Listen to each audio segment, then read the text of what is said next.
السلام عليكم ورحمة الله تعالى وبركاته. كنتمنى ان شاء الله تكونوا بخير وعلى خير.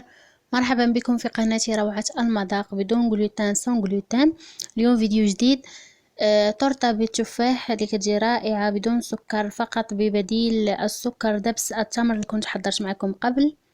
كنتمنى ان شاء الله هذه الوصفة هذه تنال اعجابكم. خليكم مع طريقة التحضير والمكونات. بالنسبة للمكونات لطاغت تفاح سنحتاج 3 بيضات، نصف كأس عصير البرتقال، نصف كأس عصير زيت نباتي مع زيت الزيتون، خميرة الحلويات 8 غرام، بديل سكر دبس التمر اللي كنت حضرت معكم قبل. غتلقاو طريقة تحضير دبس التمر في صندوق الوصف. 2 معالق خل، 150 غرام دقيق الروز، 100 غرام نشا الذرة، تفاح للتزيين. بالنسبه لدقيق الروز كيبقى على حسب يعني على حسب العجين، وبالنسبه للنشا ديال الذره غديروا 100 غرام. المهم غتبقاو تضيفوا الروز والنشا حتى كتحصلوا على واحد القوام اللي هو ديال الكيك.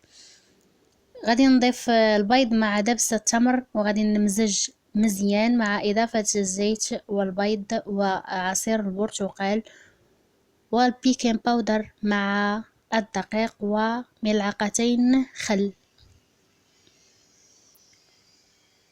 ونجمع الكل مع إضافة الدقيق تدريجيا حتى نحصل على خليط متجانس ومتماسك.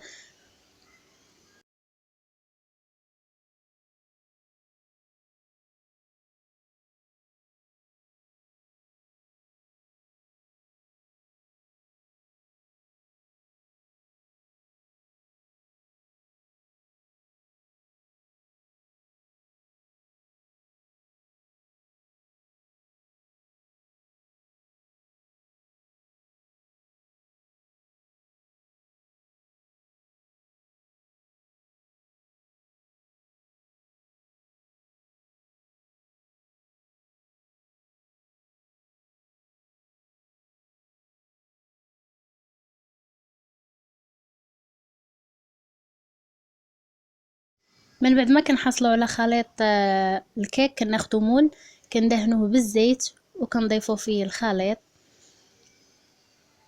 من بعد كناخدو التفاح كنغسلوه سواء تحيدوا لي القشور ديالو اولا تخليوه بالقشور ديالو، كيبقى لكم الاختيار. المهم انا غنخليه بالقشور ديالو، ولكن ممكن تحيدوا لي القشور ديالو. وغادي نستفوا قطع التفاح على هذا الشكل هذا فوق الخليط في المول، ونستمر بنفس الطريقة حتى ننتهي. ممكن في عوض التفاح ممكن ديروا البنان، ممكن ديروا الفاكهة اللي بغيتو.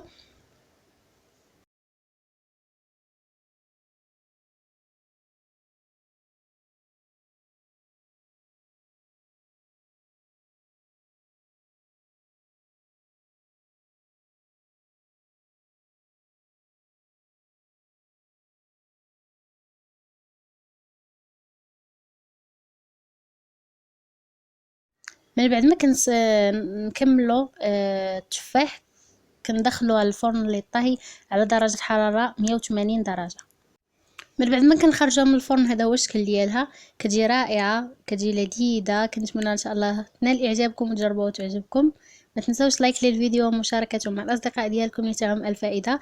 اذا كنتوا اول مره كتزوروا القناه ديالي ما تنسوش الاشتراك وتفعيل زر الجرس ليصلكم كل جديد. كذلك لا تنسوا التعاليق الرائعه إذا أعجبكم الفيديو. أي ملاحظات فمرحبا بها، والسلام عليكم إلى فيديو قادم إن شاء الله.